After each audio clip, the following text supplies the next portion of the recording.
Assalamualaikum warahmatullahi wabarakatuh. Salam Om Swastiastu, Namo Buddhaya, salam kebajikan, Rahayu.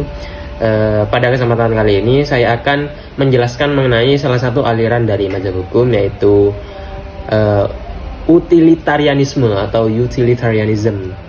Ini untuk memenuhi tugas saya, yaitu tugas pembuatan video dari dosen pengempu pengantar ilmu hukum, yaitu Ibu Ida Yuliana SHMH. Semoga dapat nilai bagus ya Bu, amin. Jadi apa itu mazhab hukum utilitarianisme?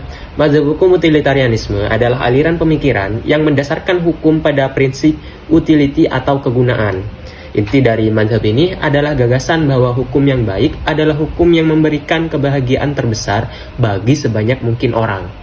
Prinsip ini sering dirangkum dalam frase the greatest happiness of the greatest number, atau kebahagiaan terbesar bagi jumlah terbesar. Akar pemikiran mazhab utilitarianisme ini berkembang pada abad ke-18 dan 19 dengan tokoh-tokoh utama seperti Jeremy Bentham.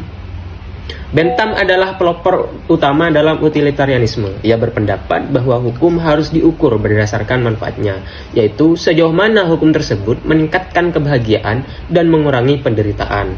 Lalu yang kedua ada John Stuart Mill. Mill menyempurnakan ide Bentham dengan menambahkan dimensi kualitas pada kebahagiaan. Menurut Mill, kebahagiaan intelektual dan moral lebih tinggi nilainya dibandingkan kebahagiaan secara fisik. Nah, ciri utama mazhab utilitarianisme ini ada 3. Yang pertama, kegunaan sebagai tolak ukur. Hukum dievaluasi berdasarkan seberapa besar manfaat yang dihasilkannya. Lalu yang kedua ada kolektivitas. Fokus utama mazhab ini adalah kebahagiaan kolektif, bukan individu semata. Jadi, bagaimana kebahagiaan ini tidak hanya berfokus pada suatu individu, tapi semuanya dapat merasakan. Yang ketiga ada pendekatan rasional. Pemikiran ini menekankan pentingnya kalkulasi rasional dalam menilai dampak suatu hukum. Nah, terus yang selanjutnya ada penerapan mazhab utilitarianisme. Pemikiran utilitarianisme sering digunakan dalam pembuatan kebijakan publik.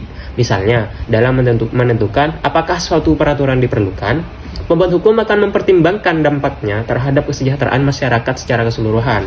Sebagai contoh, aturan lalu lintas dibuat untuk mengurangi kecelakaan dan menciptakan ketertiban di jalan. Meski aturan ini membatasi kebebasan individu, namun pada manfaatnya itu cukup memberikan manfaat kolektifnya yang lebih besar, yaitu keselamatan bagi banyak orang. Seperti itu contohnya. Lalu yang terakhir ada kritik terhadap mazhab utilitarianisme. Meskipun berpengaruh besar, mazhab ini juga mendapatkan beberapa kritik. Kritik utama adalah yang pertama, mengabaikan hak individu. Dalam beberapa kasus, kebahagiaan mayoritas bisa dicapai dengan mengorbankan hak-hak individu. Contohnya misal di sebuah negara, mayoritasnya beragama Kristen, lalu mereka memiliki rasa tidak suka terhadap umat Islam. Bisa saja nanti pemerintah di negara tersebut itu melarang penggunaan hijab. Jadi terkesan ada unsur diskriminasi kalau kita menerapkan mazhab ini. Lalu yang kedua, kesulitan dalam mengukur kebahagiaan. Tidak semua kebahagiaan dapat diukur secara objektif, sehingga kalkulasi manfaat menjadi rumit. Jadi pada dasarnya, kebahagiaan setiap orang itu beda-beda. Jadi ini akan menjadi hal yang rumit bagi kita. Kalau misal kita menyamaratakan tolak ukur kebahagiaan orang-orang. Lalu yang ketiga ada moralitas relatif. Apa yang dianggap sebagai kebahagiaan dapat berbeda di berbagai budaya atau situasi. Nah, seperti yang dikatakan tadi bahwa konsep kebahagiaan itu beda-beda. Ini menurut budaya atau situasi tiap orang itu beda-beda.